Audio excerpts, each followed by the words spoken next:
doesn't get a whole lot of attention, even from monster fans, it's actually pretty good. Don't get me wrong, this isn't some lost classic or anything.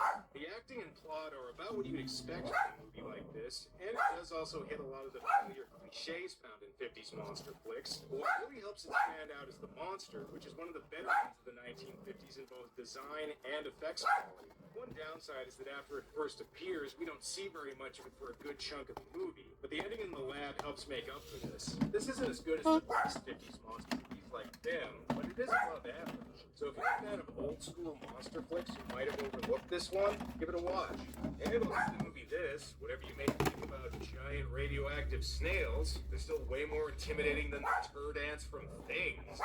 Well, that's all for now. Till next time.